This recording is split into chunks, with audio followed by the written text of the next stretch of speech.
बड़ी खबर इस वक्त आपको बता रहे हैं, सुप्रीम कोर्ट में संसद के उद्घाटन की सुनवाई शुरू हो गई है। कोर्ट ने मामले में हस्तक्षेप करने से इनकार कर दिया है, यानी याचिका खारिज कर दी गई है। सुप्रीम कोर्ट में संसद के उद्घाटन को लेकर एक पीआईएल दाखिल करके इस मामले में ये मांग की गई थी कि आदेश दिया जाए कि उद्घाटन राष्ट्रपति से कराया जाए। हालांकि सुप्रीम कोर्ट ने मामले में दखल देने से इनकार कर दिया है, याचिका खारिज कर दी है। तो ये इस वक्त की बड़ी खबर जो सुप्रीम कोर्ट से आ रही है। कोर्ट का मामले में हस्तक्षेप से इनकार, साफ तौर पर यह कह दिया गया है। दरअसल एक याचिका डाली गई थी, जिस तरह से मेरी सहयोगी सुजाता भी आपको थोड़ी देर पहले बता रही थी कि दरअसल ये कहा गया था कि प्रधानमंत्री से नहीं बल्कि नई संसद का उद्घाटन जो है वो राष्ट्रपति द्वारा किया जाना चाहिए। इसी को लेकर दरअसल कल ये याचिका जो है वो दाखिल की गई थी। लेकिन इस बीच क्या कोर्ट ने किसी तरह की कोई टिप्पणी भी की है, जरा ये भी समझ लेते हैं। हमारी सहयोगी अंजलि भी इस वक्त हमारे साथ जुड़ी हुई है। सुजाता, अंजलि, क्या हुआ अदालत में आज? लेकिन उससे पहले एक बड़ी खबर आ रही है, याचिकाकर्ता पर क्यों ना लगे जुर्माना, ये पीआईएल दाखिल करने को लेकर सुप्रीम कोर्ट की ओर से ये कहा गया है। एक बार सीधा हम अंजलि का रुख करते हैं। अंजलि, अगर आप तक हमारी आवाज पहुंच पा रही है तो क्या कुछ कहा गया कोर्ट में, क्या कुछ रहा, पहले तो आपसे ये समझना चाहेंगे।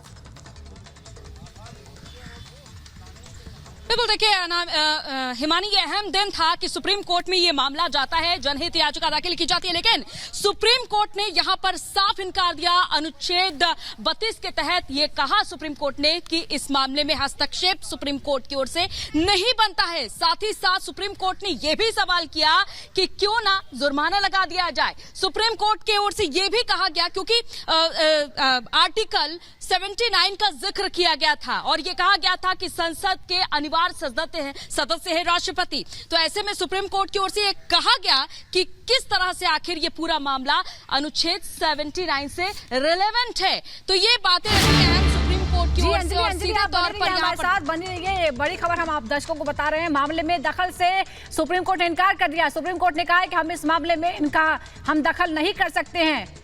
इस वक्त हम आपको बड़ी खबर बता रहे हैं, एक पीआईएल दाखिल की गई थी सुप्रीम कोर्ट में, जिसमें मांग की गई थी कि सरकार को आदेश दिया जाए कि संसद का उद्घाटन राष्ट्रपति से कराया जाए। लेकिन इस मामले में सुप्रीम कोर्ट ने साफ तौर पर कह दिया कि मामले में दखल नहीं दे सकते हैं। साथ ही यह भी पूछा कि जो याचिका करता है उस पर क्यों ना जुर्माना लगाया जाए। यानी सुप्रीम कोर्ट ने भी इस मामले को पूरी तरह से राजनीति से लिप्त पाया है। कहीं ना कहीं सुप्रीम कोर्ट की इस टिप्पणी से साफ तौर पर ऐसा लगता है। मनजिंदर सिंह सिरसा जी इस वक्त हमारे साथ जुड़ चुके हैं, बीजेपी के नेता हैं। आपका एक रिएक्शन चाहेंगे सिरसा जी इस पर, क्योंकि कोर्ट की ओर से साफ इनकार कर दिया गया है इस पर कुछ भी आगे सुनवाई करने से। जी, था ही गलत, हम सब लोग जानते हैं कि ये कांग्रेस ने एक अपनी फ्रस्ट्रेशन में जब उनको लगा कि देश के अंदर एक नया इतिहास सिरजा जा रहा है और उस इतिहास का क्रेडिट देश के प्रधानमंत्री श्री नरेंद्र मोदी जी को मिल रहा है, तो उन्होंने एक अपनी फ्रस्ट्रेशन में ये सब कुछ काम शुरू किया, माहौल बनाना शुरू किया कि देखिए जी, राष्ट्रपति जी को यहीं पे इसी पार्लियामेंट की लाइब्रेरी और इसी पार्लियामेंट की एक्सटेंशन जो थे, एनेक्सी एक्सटेंशन, उस एनेक्सी की ओपनिंग में तो कभी भी राष्ट्रपति जी को ना बुलाया गया और तब भी कांग्रेस के ही प्रधानमंत्री रहे लोगों ने की। लेकिन कांग्रेस को अब क्यों तकलीफ हुई, उनको लगा कि ये दुनिया में बहुत बड़ा इतिहास होता है देश के, अपनी सांसद भवन हो, ये बहुत बड़ा इतिहास है देश का अपना, और उसके अंदर उसका क्रेडिट मोदी जी को ना जाए, वो इसके फ्रस्ट्रेटेड थे। अब तो माननीय सुप्रीम कोर्ट ने भी माना है कि गलत है, ऐसी किसी याचिका को हम नहीं सुनेंगे, क्योंकि वो भी समझ रहे हैं कि ऐसा तो कुछ है ही नहीं है। अब सुप्रीम कोर्ट के बाद ये याचिका रिजेक्ट होने, याचिका किसी की भी हो, लेकिन एक बात तो बड़ी स्पष्ट है कि जो कांग्रेस का स्टैंड था, आज उस स्टैंड को माननीय सुप्रीम कोर्ट ने भी खारिज कर दिया है। माननीय सुप्रीम कोर्ट ने भी मान लिया है कि कांग्रेस का स्टैंड ये गलत है, चाहे कांग्रेस उसमें पार्टी नहीं थी, लेकिन ये कानून के मुताबिक ये जजमेंट जो है आज कांग्रेस के मुंह के ऊपर भी बहुत बड़ा तमाचा है।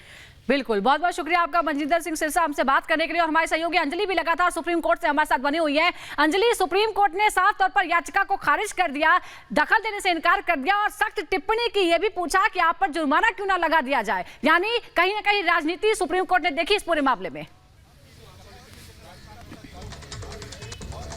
बिल्कुल, शुरुआत से ही देखा जा रहा था, क्योंकि समझ में साफ तौर पर आता है कि जब से ईंट रखी जाती है नए संसद भवन की, तब से लेकर मुद्दे अलग अलग हो जाते हैं। हर बार देखा गया कि विपक्ष की ओर से मुद्दे अलग अलग थे, खर्चे पर सवाल किया जा रहा है, नए संसद भवन के निर्माण पर सवाल किया जा रहा है और अब आखिरकार उद्घाटन पर सवाल किया जा रहा है। उद्घाटन राष्ट्रपति के हाथों से होना चाहिए, इस बात पर सवाल करते हुए आखिरकार सुप्रीम कोर्ट में ये याचिका दाखिल कर दी जाती है। लेकिन सुप्रीम कोर्ट की ओर से साफ साफ अनुच्छेद 32 का हवाला देते हुए यहाँ पर याचिका खारिज कर दी जाती है और सख्त लहजे में कहा जाता है कि क्यों ना याचिका। और ये पहली बार नहीं है अंजलि, ये पहली बार नहीं है। सुजाता हमारे साथ, हमारे दो और सहयोगी जुड़ चुके हैं, दीपेश हमारे साथ लगातार जुड़े हुए हैं, साथ ही साथ अमित सिंह जुड़े हुए हैं। लेकिन दीपेश, साफ तौर पर यहां पर एक बार फिर से एंटरटेन नहीं किया गया सुप्रीम कोर्ट द्वारा। शुरू से लेकर नींव रखने से लेकर, जैसे खुद ही यहां पर अंजलि बता रही थी, और उद्घाटन तक में आप देखिए कि जब कल तस्वीर निकल कर आई, वो अशोक स्तंभ भी याद दिलाता है कि किस तरह से उसके लिए भी सुप्रीम कोर्ट का रुख किया गया था। उसमें भी सुप्रीम कोर्ट ने ऐसी ही टिप्पणी की थी, एंटरटेन करने से इनकार कर दिया था। अभी फिर क्योंकि दिखा कि राजनीति से प्रेरित है यह पूरा मामला। देखिए बिल्कुल, और हिमानी ये तय माना जा रहा था क्योंकि आपके पास कोई स्ट्रांग पॉइंट्स होनी चाहिए। आप किस मुद्दे पर, किस आधार पर, किस स्थिति में इस पूरे मसले को लड़ना चाह रखे हैं, किन पॉइंट्स के आधार पर आप इसे कोर्ट में लेकर जा रखे हैं। जब अगर उसका आधार अगर राजनीतिक होता है तो फिर उस पर बहुत ज्यादा बहस की गुंजाइश बचती नहीं है। कोर्ट इसे बहुत भली भांति जानता है और यही कारण है कि कोर्ट ने फिर यह भी कह दिया कि क्यों ना इस पर जुर्माना लगाया जाए, क्योंकि आप राजनीतिक मसले को कोर्ट में लेकर जा रखेंगे और उसे लोकतंत्र के से जोड़ रखेंगे, लोकतंत्र के अपमान से जोड़ रखेंगे। और यही कारण है कि इस तरह की जो याचिकाएं होती हैं उन्हें खारिज किया जाना चाहिए था और वही हुआ भी है। और कहीं ना कहीं अब उस पर भी राजनीति की बात निकलकर सामने आएगी। और फिर देखिए, कोर्ट ने यह भी पूछा कि क्या आप हाईकोर्ट जाएंगे, तो फिर साफ तौर पर याचिकाकर्ता को कहना पड़ा कि नहीं। तो उसे भी पता है, याचिकाकर्ताओं को भी पता है, राजनीतिक दलों को भी पता है कि यह सिर्फ और सिर्फ राजनीतिक विरोध है और राजनीतिक विरोध बहुत ज्यादा हद तक टिकता नहीं है। हाँ, आप अगर चुनाव के मैदान में हो तो फिर राजनीतिक विरोध बहुत ज्यादा देर तक और बहुत लंबे समय तक स्टैंड करता है, लेकिन आप अगर लोकतंत्र की परंपरा का अब जिक्र करेंगे तो फिर राजनीतिक विरोध जो है वो बहुत ज्यादा लौटेंगे। अमित भी ग्राउंड से लगातार हमारे साथ बने हुए हैं। अमित, कोर्ट की तरफ से साफ तौर पर कहा गया कि अनुच्छेद 32 के तहत हम इसमें हस्तक्षेप नहीं कर सकते, उल्टा याचिकाकर्ता पर क्यों ना जुर्माना लगा दिया जाए, यह भी कोर्ट की तरफ से कहा गया। यानी साफ तौर पर कोर्ट भी यह मानता है कि इस पूरे मामले पर कानूनन सवाल उठाने का कोई अधिकार नहीं है और कोई आधार भी नहीं है। देखिए डिस्ट्रीब्यूशन, देखिए डिस्ट्रीब्यूशन पावर की बात होती है। मैं आपको बताऊं, कार्यपालिका, न्यायपालिका, इन सबके अधिकार अलग अलग हैं। संविधान में इसका बाकायदा वर्णन किया गया है। माननीय सुप्रीम कोर्ट ये जानता है कि ये विषय वस्तु अलग तरह की है और इस पर उन्हें बोलना या उस पर टिप्पणी करना गैर वाजिब होगा। और बड़ी बात यह भी है कि आपको याद होगा, जब अशोक स्तंभ की स्थापना हो रही थी तब भी यही बात हुई थी। कोई नया काम अगर देश में हो रहा हो तो विपक्ष उसे लेकर माथा पीटता है, हंगामा करता है। और देखिए, सुप्रीम कोर्ट ने कहा कि जुर्माना क्यों ना लगा जाए। यानी जो माननीय सुप्रीम कोर्ट है, जो वहां पर जो बड़े जो जस्टिस बैठे हुए हैं, उन्होंने भी यही कहा कि भाई ये सब मामले हम नहीं सुन सकते, क्योंकि ये विरोध का एक अलग सलीका और तरीका है। देश को नई संसद मिलने जा रही है, आप उसका विरोध कर रहे हैं, आप राष्ट्रपति से उसका उद्घाटन कराना चाहते हैं, आप चाहते हैं पीएम ना करे। इसीलिए कहा जाता है कि डिस्ट्रीब्यूशन ऑफ पावर्स की जो बात की गई संविधान में वो अलग अलग है। क्या न्यायपालिका, कार्यपालिका का अलग है और सुप्रीम कोर्ट ने, माननीय सुप्रीम कोर्ट ने जो बात कही है वो इससे लक्षित होती है और समझ में आती है। आपने वॉर मेमोरियल का विरोध किया, आपने राजपथ को कर्तव्य पथ बनाए जाने का विरोध किया, आपने जब अशोक स्तंभ की स्थापना हो रही थी उसका विरोध किया, आप सेंगोल का विरोध कर रहे हैं, जब नई संसद की नींव डाली गई तब आप उसका विरोध कर रहे थे। राजनीति का विषय वस्तु जरा बदल गया है।